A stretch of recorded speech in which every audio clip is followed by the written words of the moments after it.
I'm not even well rested. What's up, guys? Coach David here. Coach Muhammad, what's up, guys? Good morning. And so we're here with another episode of the Metro Podcast. And this one, where am I? So that's you. You can just look wherever. I can look at whichever one I want. Yeah, whichever Okay. one you want. All right. Coach, Okay. Christian, let me get a pencil and paper when you get a chance. Yeah, no problem. So, Get you some of that all right. Well, we're going to get right into it because we have a lot of topics to cover.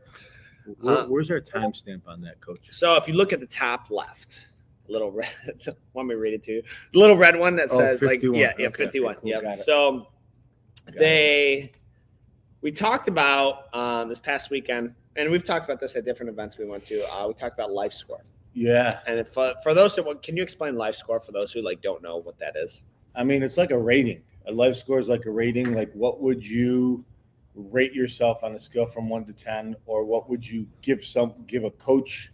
If a coach were to rate you, like a basketball coach, a life coach, a business coach, a husband coach, like if you were to get a score, what would a professional in that area be? And the life score, it's kind of something that you actually get to rate yourself.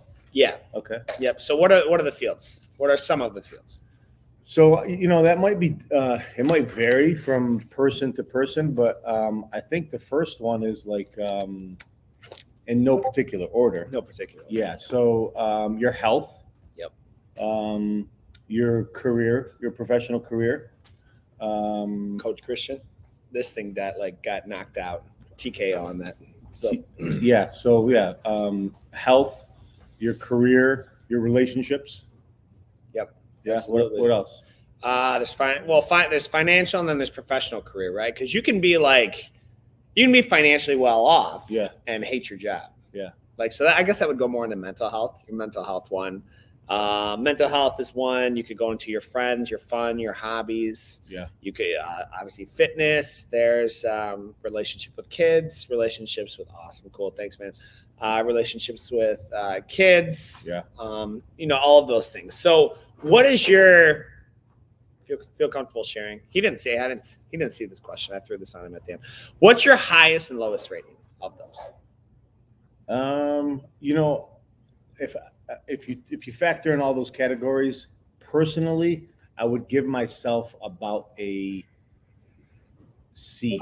If I factor in all of my, personal, professional, mental, physical, financial, if I factor in everything, I'd probably give myself a C. A C. Yeah, C would means maybe about average, maybe a little bit above. I'd say about average. How about A you? little bit above. So That's taking the highs and the lows. yeah, no, I was I think I was when I did it, I was like a 55 out of Like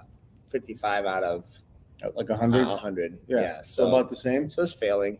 Well, it depends. It depends where you go to school. Like if you go to public school, like a 60 is a C. Yeah. Or something. I don't know. Yeah. But like Scarlet School, you need a 93 or a 94 to get an A. Okay. I guess it depends. Technically average is 50 out of 100, but in school's grade, that's a failing grade. So. Right. So if you so we're talking about life score, guys, right? Yeah. So if you talk about a life score, Yeah. so you actually coach other husbands, you coach other business owners, you coach other entrepreneurs, you run a martial arts gym, you have hundreds of members, you kind of mentor kids, parents, and someone's you give yourself a C. Where's I actually feel like a 55. Well, because I think someone watching, how do you give yourself a C and on the cover? Yeah. Oh, dude, you guys are freaking. I want to be just like Coach David or Coach Muhammad. I think it comes down to potential. It comes down to potential. You can't. It's not what you do. It doesn't do any. Yeah, it helps my ego if I'm hey, yeah, I'm better than the homeless guy in San Fran, but that doesn't help anybody. It doesn't help me reach my goals. And so it comes down to your potential of what you're able to do. And what I'm able to do is how are you actually maximizing that? What are you able to do? Am I able to spend more time with my kids? Am I able to help get our members more results? Am I able to be in better physical shape? Am I able to improve my jiu-jitsu? Like, am I able to, make more times for friends, or like all these things? Like, what's your potential to do so? If you don't, it's not based on what you have done. It's based on your potential. And I think when Michael Jordan and Oprah Winfrey and several other people have done these scores, they were like, I think lower than mine. Like, so like they're you can take these like by every world standards, like superstars, high performers, Hall of Fame athletes, and like their life scores are 55 out of 100 or so, because it's based. Is that right? I want to say that I want to say Michael Jordan, I know for sure, was one on the list. I feel like Oprah was another one, but like they rated themselves like in terms of like potential, what you could do, or what you feel like you could do. Well, how are you actually doing it? Yeah. Because I mean, like I don't know how anyone could rate themselves like a 90 or up without being complacent. Yeah. I mean, wouldn't it be fair to say if somebody gives themselves like take health, okay, or take health or finances? Let's say my goal is to have my house, to have my car, and to go on vacations a couple times a year. If I meet all those goals, and that is my goal, so I rate myself like an 8 or 9 in that area. Yeah, that's fair, wouldn't you say? In that area, okay. In that area, yeah, like that's. But see, now it gets like into like this. Now we're getting into money, right? Like money, I think it's cool to live to pay bills, but it gets really, really fun when you get to start blessing other people with your money. And like that's where like that sort of philanthropy comes in. Like when like there was a time when I've had people who are in need and I wasn't able to help them because my money was just so tight. Like I was spending more than I couldn't provide for my own bills, let alone like I can't cover your bills. But then you find someone with a need, and now because you've got your finances in order, you can actually help someone, and not help them with like a meal. You can help them like pay their rent that month. Yeah. Like that's a bit like, now it's like once you've done that, like in a macro way, like that really starts to change the game a little bit of like what is actually possible. And that's where like money, now you're using money to actually make an impact. You can't do big things with a small wallet. Yeah. Like you can't. Like money's not the devil. Money is amoral. Yeah. It's neither evil nor good. What you do with it dictates how it is used. Yeah, it's funny that you say that, because last night before bed, like I was reading my prayers and then reading my affirmations, and then right before I close my eyes, I say, okay, so let's say I meet my financial goal with the projects outside that I'm working on, Metro Jiu-Jitsu. I'm like, okay, who needs help? So I'm like, who could I help? Who would I give my money to? And I started scanning my brain, and I started thinking about all the different people that I knew that I've grew up with that are just like, for whatever reason, they just are in a very, really, really challenging place. Yeah. Maybe it might have been physical, social, for whatever reasons, they're not doing too good. So I was starting to think about, like, I thought about my sister. I thought about a couple of my old babysitters when I was younger. And I'm like, okay, how can I help this person? Like, what could I do for this person? And these are part of my financial goals. Sure. Is what can I do? Who are all the people that I know that I could help if money was not an object? And so that's actually the last thing that I was thinking about is before bed, to help me meet my goals, is if I'm there and I wake up, what am I doing for them tomorrow morning? Right. So on that life scoring, because how we brought it up, right, is what areas does jiu-jitsu help you with? Because like we actually like we talk about this, but then as we were going through it at the event this weekend, like what areas does jiu-jitsu help you with? And there's a lot of them. I just want to like kind of verbalize that. Yeah, that's a really like broad question. Like, what area has jiu-jitsu helped me with? Obviously, it's outside of the mat, because you could, it doesn't take long to learn how to defend yourself against a stranger. It's done a lot for me. It's freaking changed my life. So all right. So let's go through the fields. Like fitness. Does it help with fitness? Yeah, I mean, fitness is, what, guys? I've asked the wrong guy. He's worked out 4 days a week for 30 years. I asked the wrong guy. But then there's other guys who like that's their only fitness, and they're like, bro, that's enough. I mean, look at it like this. You know, have you ever met anybody who's ran like the ultra marathon where they've run for like hours and hours and hours and hours and hours? Have you ever met a human being like that? I've met someone who's done a marathon. Yeah, you just take fitness, for example. If you've ever wrestled around or just scuffled with a friend or, you know, or anybody, it's like, I'm out of breath. Imagine taking your endurance to a level where you could do that for like 30 or 40 minutes nonstop. Like, that'd be sweet. Yeah. I mean, the amount of like physical endurance to stay focused on one specific thing for that amount of time and build up the cardio and focus, physical, mental, and emotional focus. Because, you know, when you're training for that long, it's like things go up, things go down. Yeah. You feel good, you feel strong, you feel like you're in trouble, and you feel like you got to get yourself out of trouble. I mean, I think the connection of the physical, the mental, and the emotional endurance that you could build up all goes back to physical and jiu-jitsu. That's done a lot for me. Yeah. And you know what? So fitness for sure. Mental health is arguably the largest one that jiu-jitsu has done for me. Financial, financial, I'd say career. For me, it's because it's career and fun all in one. They're like, hey, what do you do for fun? Well, I kind of get to do it. So like, you know, I don't need to like go out here and find a different hobby. So like these are multiple things. And then you got friends. Like I have friends. Like this is a lot of these people on here. Like I've said this before. Literally, I know more about every person in here than I know about my extended family. I do. Like I have no idea. Because I'm white, I have no idea what my cousins are doing for a living now. Like I have no idea how old they are. I have no idea. I don't see them every day like that. Yeah, I don't know where they live. I don't know where half of them live now. I mean, well, you know, our team and our members are an extension of our family because it's like you know, let's say you go to a family function, the holidays or a wedding or whatever, and you get to catch up with everybody. Like, what are you doing? What are you up to? You relearn who they are. Yeah. Like, hey, nice to meet you. I'm David. Who are you? What do you do now? Yeah. And you know, the cool thing about the relationship with our team is like, it's not a pity party. Yeah. It's not like, that's one thing I love about. There's no downers here. No, man.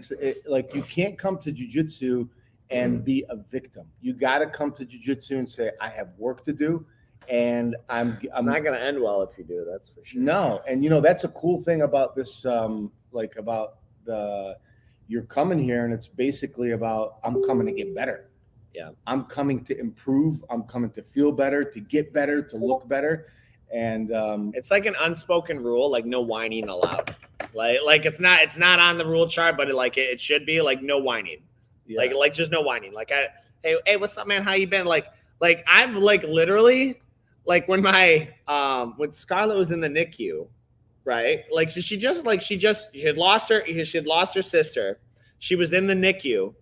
And I would go to class, be like, hey, Fox, what's good, man? I said, everything's great, man. Cool. Like everything's great. Slap, bump. Like, you're not trying to hear about my daughter. Like, not that you don't care about her, but like before the match, you're not trying to hear about my trials and tribulations of Scarlett in the NICU. Maybe afterwards, fine. Like, you can talk about what's going on. You go hang out outside of here, but like, you're not trying to hear about that. And so, it's kind of like a weird way to say, like, that's what makes it so cool. Because you do get to know these people outside. There's conversations outside. But on the mat, it's just like you're here to do one thing. And so that's what jiu-jitsu's helped with. You know what I like? And I'm going to add this here. Jiu-jitsu, everything can change in a moment. Yeah. Like, you can't be – I think it simulates so well, kind of to go back to how I try to live life.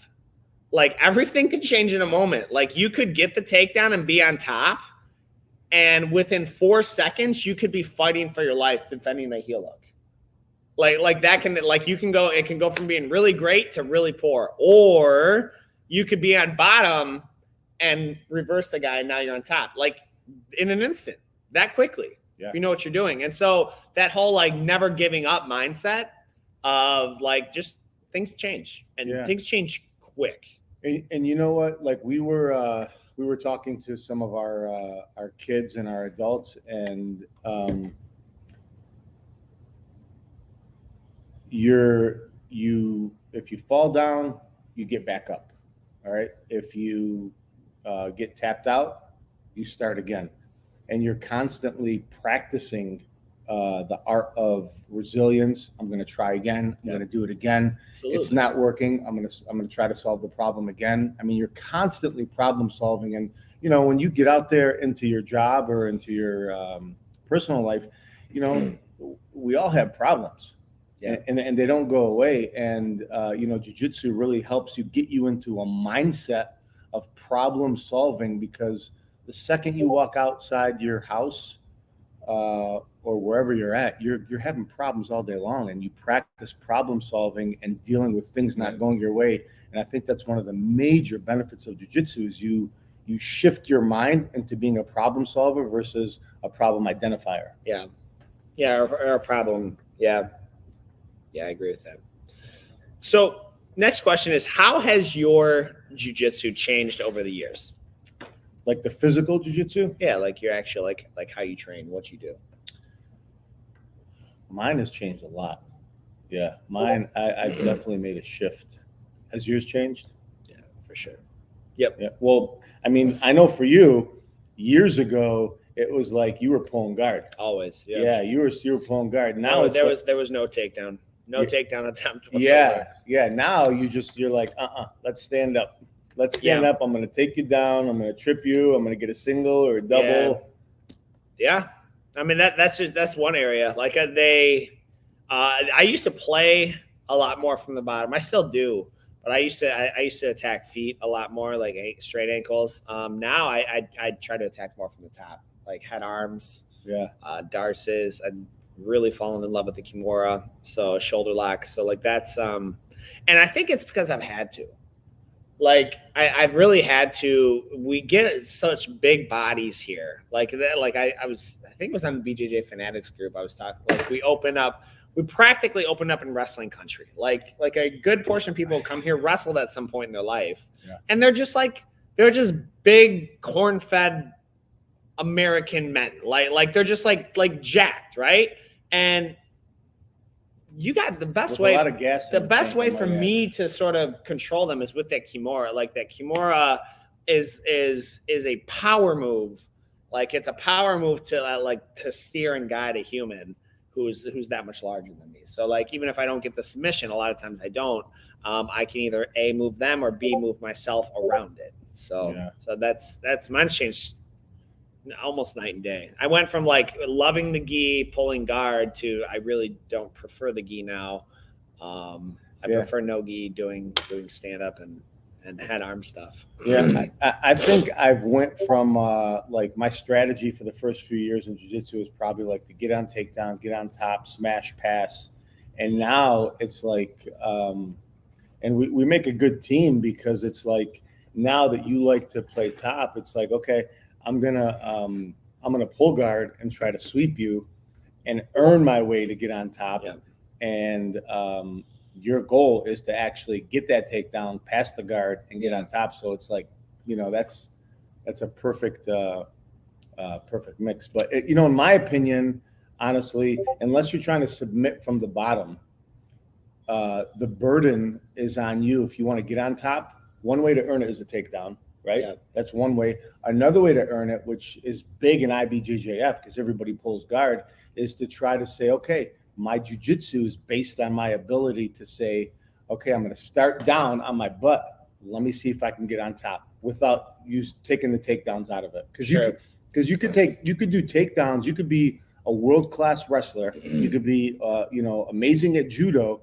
But if somebody sits on their butt, then they took that out of your game. Yeah. You know? Yeah, we've seen it both ways, right? We've seen guys pull guard, and then like wrestlers or judo guys don't know how to handle it. But then we've also seen guys just like, how many times have you just lost by 2 on the takedown? Yeah. You know, they get the takedown, they just hold because they like don't really know exactly what more to do, but they will hold you. Yeah. You know, so like it's you definitely need both. You definitely need both. What's your favorite TV show? Lately, it's been history of like the Roman Empire, and in the I've watched documentaries on the Roman Empire, on the emperors and the dictators of Rome.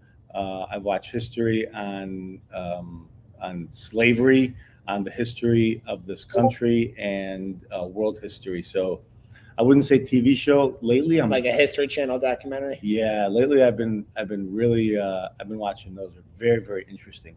Like the Roman Empire, the rise, the fall. Yeah, that was that. I mean, it was a big empire, but it was relatively short-lived. Like what? It's 200 or 300 years. Yeah, a lot of action took place there. A lot of action. Yeah. Well, they owned like they controlled most of the known world at the time.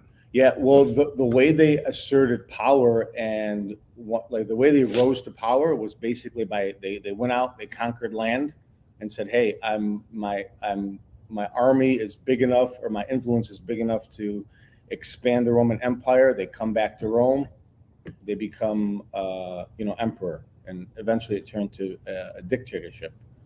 And so yeah, history is my big thing right now. Yep. What's yours?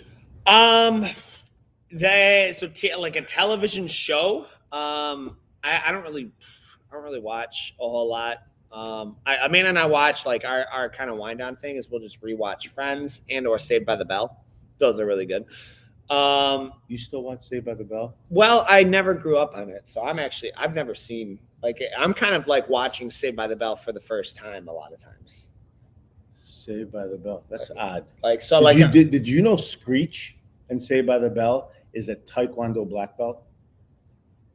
I didn't know that, but I know Zach and Slater are at least blue belts.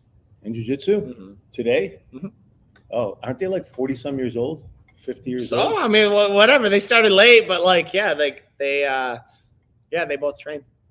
Ah, interesting. Yeah, they both train. They at least blue. At least Slater might be purple. Yeah, I mean, when I was growing up watching Saved by the Bell, I thought it was the coolest thing in the world that Screech, as goofy as he was like a Taekwondo black belt. I thought that was the coolest thing ever. Yeah, there has never been a more appropriate representation of a Taekwondo black belt than Screech. And I'll leave it at that. He is kind of silly. Yeah. I mean, it's like that. Literally, like that. That's what he. Yeah, that makes sense. So the favorite TV show, like that's like if I'm not really paying attention to favorite TV show to watch, bro. Breaking Bad.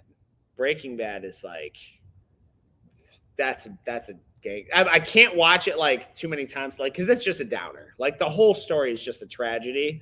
But that's the school teacher that went. That was an amazing science teacher ends up cooking meth. Oh man, that was an amazing series. Yeah, that's crazy. Well, because what's crazy is like anyone who knows anyone who's struggled with addiction or been anywhere around that lifestyle. Yeah. Like they're somewhere in that circle, whether they're like the street user. Yeah. Or making their way like that's and you see like that effect of that, right?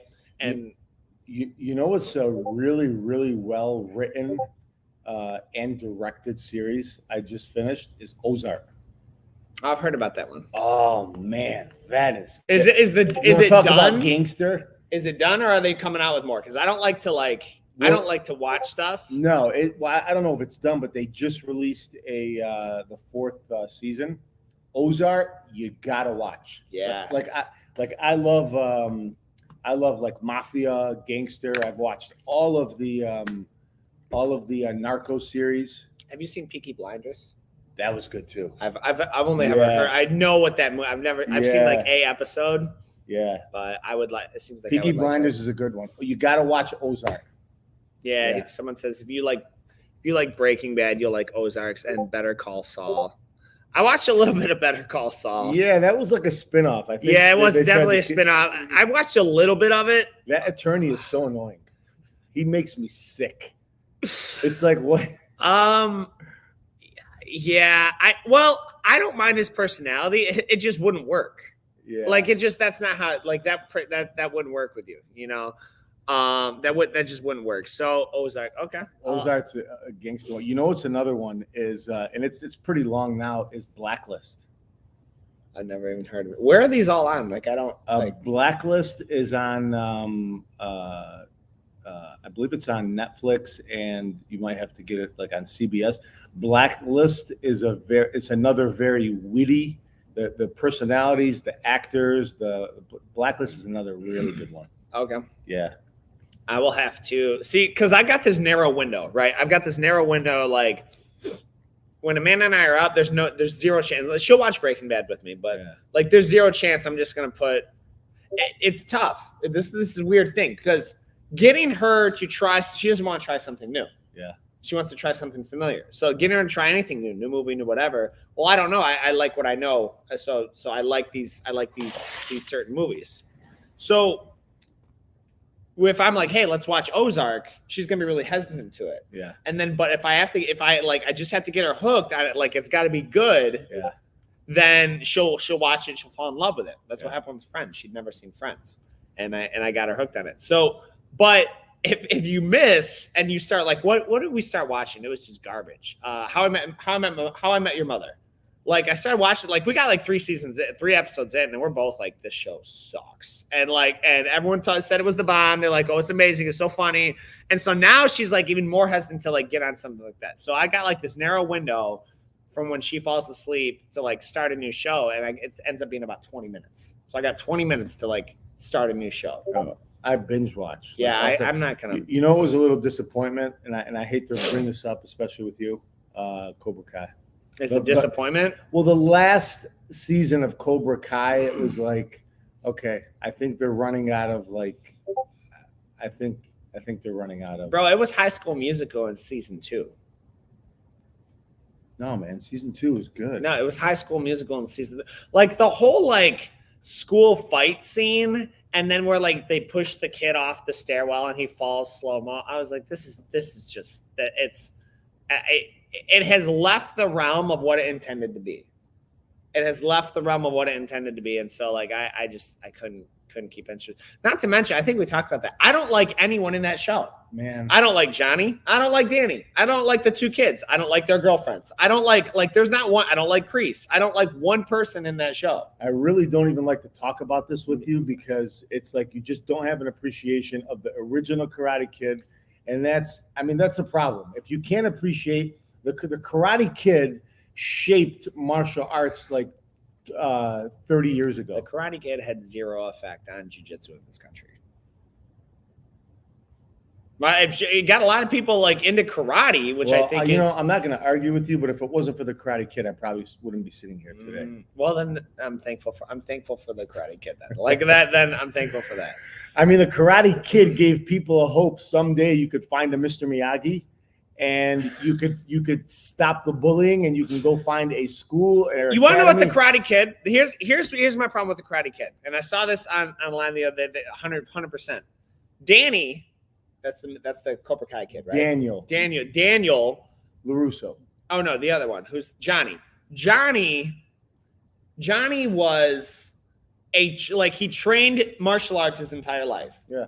Danny trimmed trees, waxed cars, and might have done martial arts a couple days a week for a few months, and beats the guy who's been training his entire life. That bred the lie that people can you can just have it in you and dream all you want. And people, they come in here and they think they're just gonna the lesson is good will always be evil. It's not always true. Most of the time. I mean, in the macro. If you have a Mr. Miyagi in your corner, good will be evil. In the macro level, but they're And he was such a good mentor and instructor. He took somebody like Dan, and Daniel did study karate at the Y, by the way. Oh, at the Y. At the Y. He did study a little bit at the Y. And he was a student who was willing to put his work in. So yeah. So, I mean, there's other lessons in there, but, maybe you need to watch the original Karate Kid again. I've seen it. I've already wasted 2 hours of my life one time. I'm not doing it again. Do you know who Elizabeth Shue is? The chick? Yeah, the actress Allie. I haven't met her. Okay, well, I mean, Elizabeth Shue was like, she was the first crush of like probably millions of people in the karate. She was like, she would get you to go to work. That is just sad on She so was many levels. she was one of my first crushes. Like that. Wow. Yeah, Elizabeth Shue. You definitely raised your standards over time. I see. She's yeah. No. She still looks good for her age now. So, changing back to jiu-jitsu, what is the average demographic of people who train jiu-jitsu? Because I get this a lot. They're like, oh, I'm too old. That's a young man's sport. Like, what's the average demographic of people who train? We'll say who train here. What's the average demographic?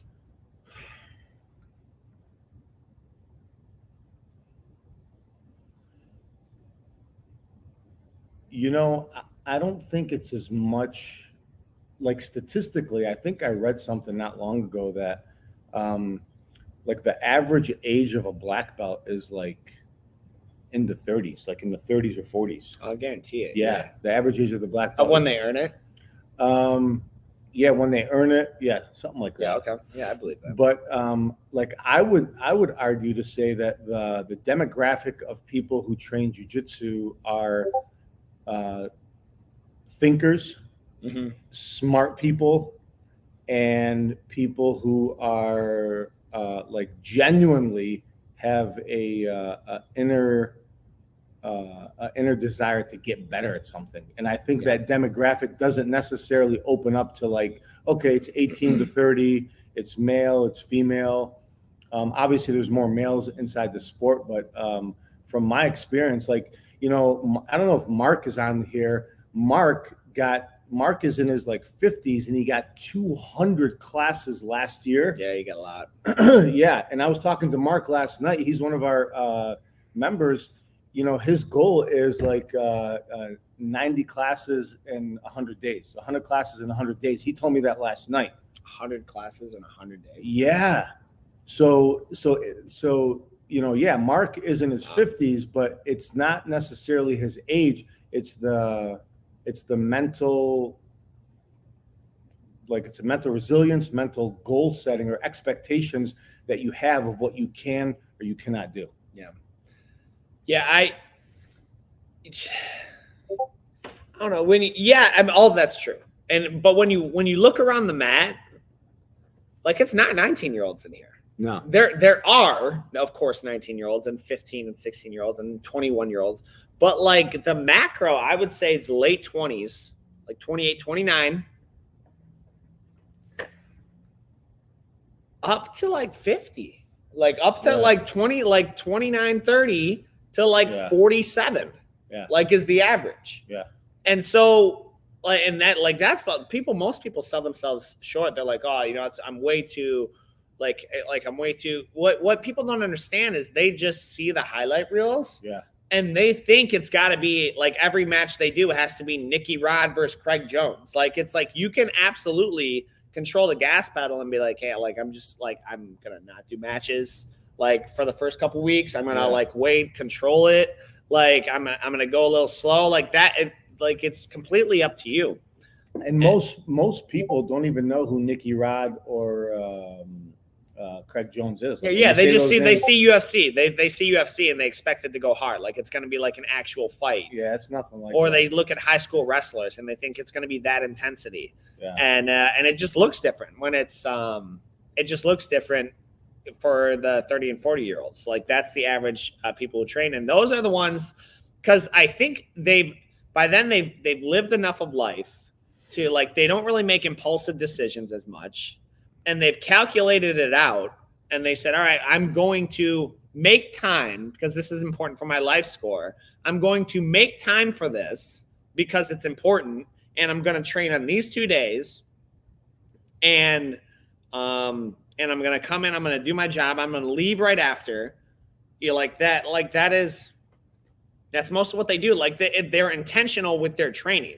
And they're like, I'm going to come 2 days. I'm not going to come 5 days because I can't make that because I have family and work and other obligations. But I'm going to come 2 days, and I plan on being here for a minute. Like it's this is part of my lifestyle now of who I am. Like that would be the average. So that the age thing gets me, man. Like if someone who says I'm too old for jiu-jitsu, I feel worse when I don't train jiu-jitsu in every way. Not only mentally, but like I feel like if I'm not staying active and working out, like I feel just like the Tin Man who hasn't been oiled. I mean, I think people overthink it because you incorporate the UFC, and I know Chris Holmes is on here, Sanjay, who's I believe a judo black belt, is on here also. Training the judo, Chris Holmes he's got multiple black belts on here. Training martial arts is like it's a different form of going to the gym, Planet Fitness, LA Fitness, whatever.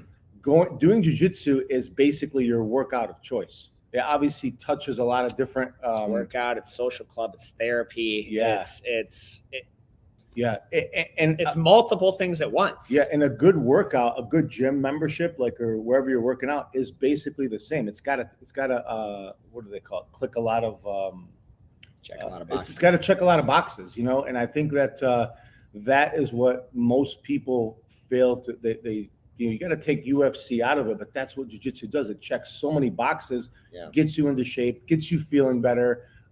It starts to you go to the gym, right? Let's say you're on a morning schedule at LA Fitness or Planet Fitness, and let's say you go to the gym for 6 months, a year, 2 years, and after 2 years, you can actually go to the gym and see the same. You can see the same people for like 1 or 2 years straight and never say a word to them. Right. You know what I mean? Yeah. You can train for years, see the same people, see them doing their thing. Everybody's in their own lane. And you just you don't get to build any community with those people. Yeah. You give them their space, you give them a comfortable space to do their own thing. But in jiu-jitsu, imagine going to the gym for that 1 or 2 years, and now you're going to see your friends and you're going to see your family, and you're just by you showing up, you're actually helping those people meet their goals and get healthier. Yeah, one goal of mine too is I try to do this. I fail a lot. Is I try to greet everyone by name, and that gets harder. The adults are easier because they tend to be more consistent. The kids, bro. And the kids because the adults look the same. Mo, I don't have to worry about one day you're not going to have shaggy hair and then come in with a shaved head that's now pink. It's just not going to happen. Yeah. Right. Yeah. Okay. You're right. So okay. Yeah. So, are you asking me if I'm going to dye my hair? I'm joking. So, but kids, they change so much. And then and so trying to remember the kids' names. But imagine now you're coming in and be like, "Hey Mo, what's up, man? Welcome back." And then when you leave, have a great night, Mo. That's something I really try. We try to do here, and my penance, if I don't know your name, is I'm not gonna be like, hey bud, what's up, bro? Everyone's bro. If you don't know the name of someone's bro, I'm like, dude, I'm so sorry, I can't remember your name. And we've gotten a big influx of women in, and I'm like, frick, man, and then it's not like Sarah or Rachel, it's their names, it's like Adriana and Ariana. Ariana's frick, what's another? They're not normal names. They're not names I grew up with. So I have to ask them every time. I can't remember them. You know what I think one of the coolest parts of the training is the post matches, the post rolling and the post class, where you see guys just sitting down and having a conversation. And often it could be about jiu-jitsu. A lot of times it's not even about often it's not about life or whatever, and imagine getting the best work out of your life, and then as soon as you're done, you get to sit down with your partner or somebody who might know a little bit more or less than you, just kind of sharing what you did, what you're doing, and really dialing in forensically to what the hell is going on. What the hell happened in that last 5 minutes? You're 100% focused on that. And then afterwards, you get to sit down and just kind of brainstorm. And I saw you doing it with Delaney yesterday. Yeah. And you know what? From the outside looking in, I didn't want to interrupt you guys, but I just seen you both so dialed in and speaking about it. And one person is serving and teaching and giving a message, and the other one is you have a student who's so dialed into what he should be doing to get better. And how can you not?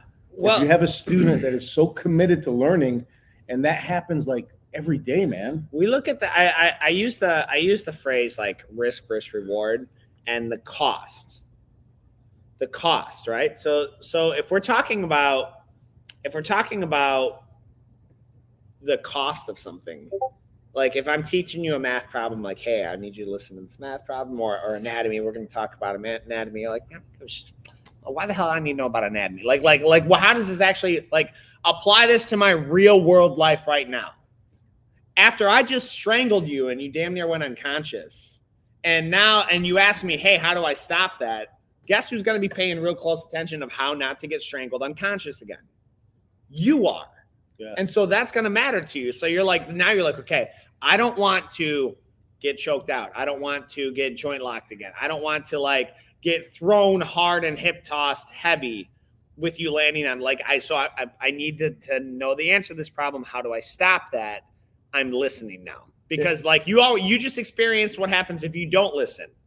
Like, so it's like you took the test, you failed. Now we're going to give you the answers. And you know what? Getting back to one of the questions that we went over is like, how has your jiu-jitsu changed over the years?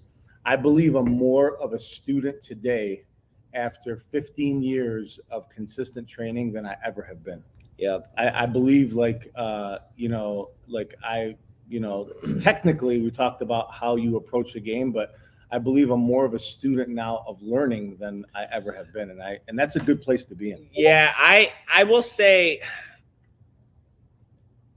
so I definitely look at things differently, and because I have to, because I can't, there's like one, maybe two or three people, obviously there's like 2 or 3 people that I could ask who know more. Right. So like, I know I could ask you if I need help with something. Jabril has positions that he can definitely teach me on, and Coach Jimmy can help me with wrestling. Like generally speaking, not to say I can't learn anything from the other guys, but like when your entire team is higher ranked than you, that's why being a white belt is such like in some level I envy that. I envy the white belts. Being surrounded in a room where everybody knows more than you is extremely valuable. Like, you don't want to be in a room where you are the most knowledgeable and most skilled person. You don't want to be in that room. Not for very long. Like it's one thing if you're teaching or anything, but so like now I have to look at things like I have to look at things almost like from an aerial view and see through the obvious. So like if someone's going in on a single leg on me, like I know the obvious defense, like one would be like an underhook and sort of sprawl, but I'm like, so now I'm like, wait a second. Like I need to now look at like what else is here. Like, so, and then that goes into the principles, which we talk about a lot. Like you get a head arm, any variation of a head and arm, there's a choke there, any variation. So now you can step over and like that. It's much more work. It's much more work than to just be. I mean, can you imagine like if we actually lived in like Arlington and like we could just go to class and like anytime we had a question, we just ask Coach Danny, and like that's extremely valuable. Like I would pay 8 times what he charges for his monthly rates over there. For like that's extremely valuable. And a lot of times I don't feel like that gets tapped into, because we take it personally. You beat me, I'm upset, rather than like you beat me, hey, can you show me how? So that's it's quite a bit harder. It's quite a bit harder now, honestly, for now. Last one. How can parents ensure that their kid gets the results they brought them in here for at home?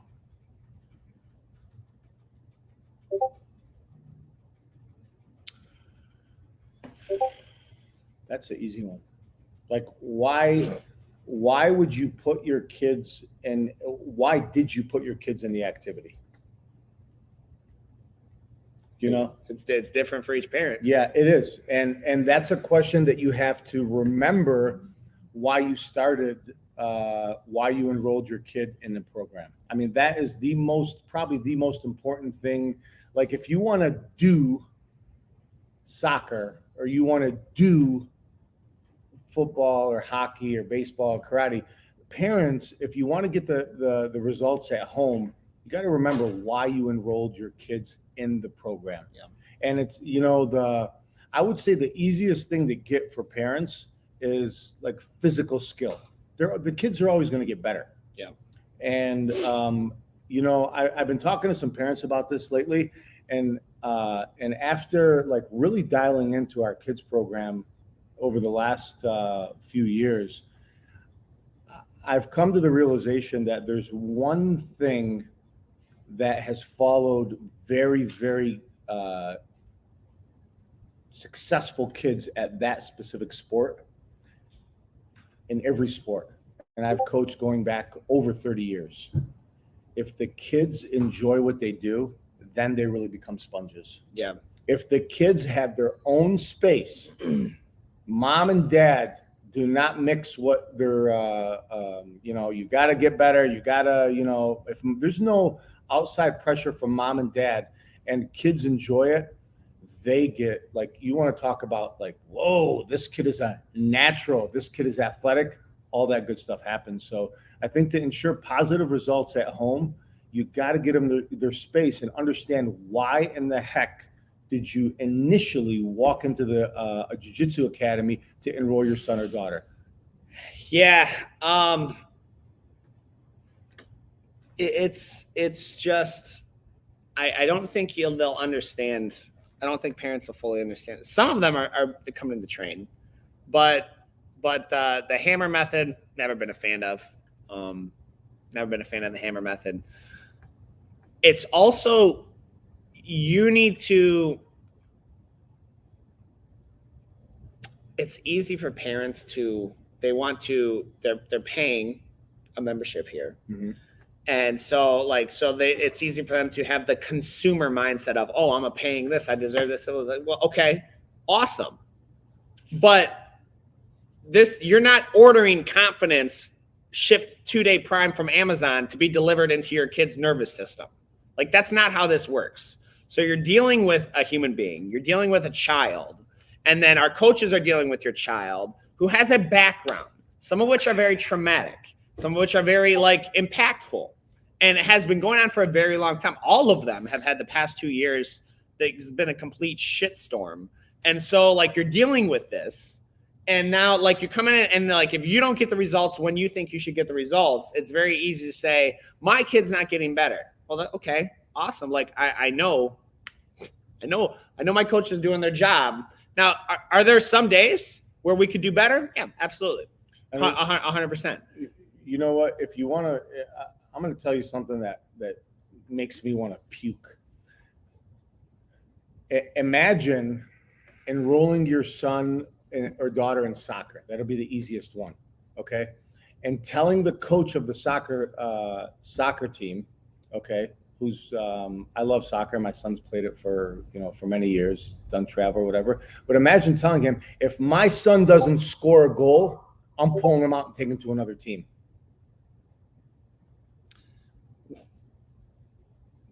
I don't know enough about that, but isn't there only one position that can score a goal? No, I mean, you could score from essentially anywhere in the field, but the point is that you can't buy your son or daughter is athletic growth or progression in any sport. I got that. You know what I mean? Yeah. And so we've had a parent that says, well, my son deserves a gray belt.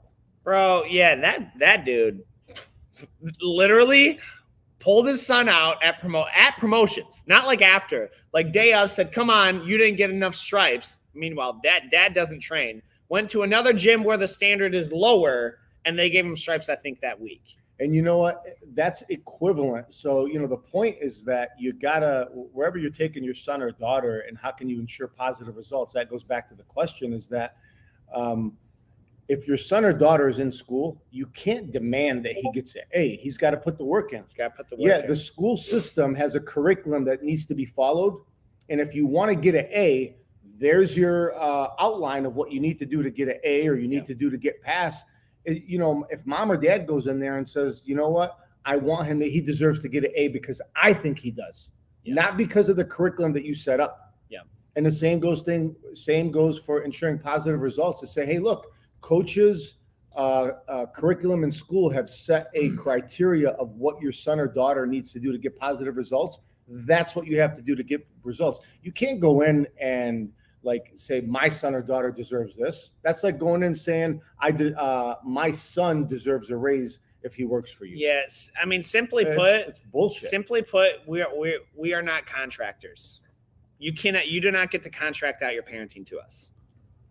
And like you don't get to contract out your parenting to us. So if you contract out your parenting to us, like we're going to charge at least 20 times more than what we currently do. And so because we're with your kid 5 days. Now, if you say, hey, I believe that I want to partner with you in raising my kid because let's work together as a team now to build his confidence, to build his discipline, I want to teach the self-defense is the easiest part of what we do. I need his focus improved. Like his ADD sucks. Yeah. Like I need him to be a little bit more respectful to teachers because he gets a little bit lippy or he doesn't listen the first time. Like, so, okay. So now we've got we work together on this. And so like I've had plenty of parents come to me and say, hey, you know, he's been crushing it at school. Can you give him that reinforcement here? Yes. Cause it takes a village or hey, he needs some help here. He's been getting a little bit lippy. He's been getting problematic, whatever. Now we come alongside him and coach him in that. But to say okay, cool. Yeah. Here's my credit card. And I drop him off, pick him up this time. And I have no idea what you guys do. And then I just know I'm going to wonder why nothing improves. Then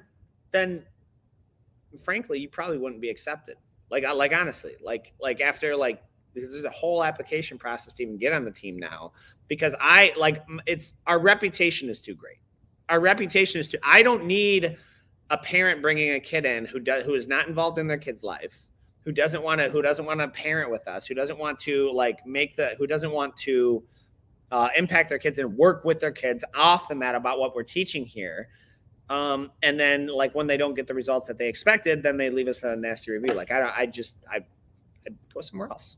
Respectfully, go somewhere else. Go somewhere where it's childcare who does jiu-jitsu. That's where you want to go. That's not Metro. So that's a wrap. That's all she said. So if you have any comments, we got. I think it's Chad cheering you on to. Is that Chad? What up, man? For Daniel LaRusso. Hey guys, thanks for stopping in. Professor Holmes. By the way, if you are watching this and Chris, what city is your school located in? I think he's in Livonia. Yeah. Elite Jiu-Jitsu. Yeah, Elite Jiu-Jitsu in Livonia. He's a professor that has multiple black belts. Sanjay, you got to stop in here, bro. I miss your judo, man. This is Sanji? Yeah. Remember him?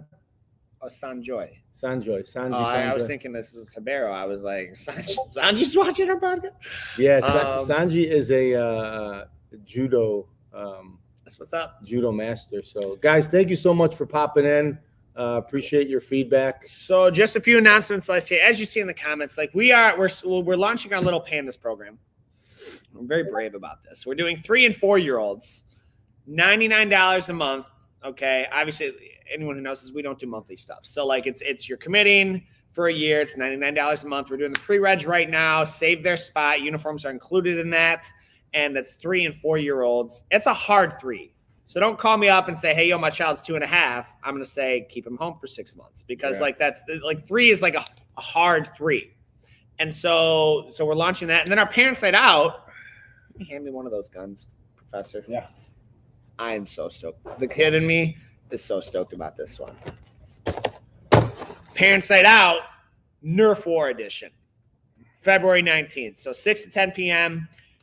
This is part of our giveaways. This is a pretty sweet gun. They did not have guns this cool when I was. I like, think like don't this those is- things this shoot is- like this is- 150 miles an hour or something? No, like no, not that good. But Nerf War. So we're going to provide all the ammo. You just get your kid here with a gun. If they don't have a gun, we do giveaways and things. So like have them earn leadership tickets. But that's February 19th. Go to metrodatenight.com. Your child's 2.5 and potty trained. Let her in. Sorry, Coach Christian. Keep your 2.5-year-old at home. So for 6 months, then you can bring her in. So as always, guys, let us know if you have any questions. If you're on YouTube, like and subscribe. That really helps us. Plus, you get notified when we do really cool stuff. Yeah, help us out. Like and share the podcast, guys. Really appreciate the support. Tag a friend if you heard anything that you think might be helpful or beneficial to a friend, a parent, or anybody.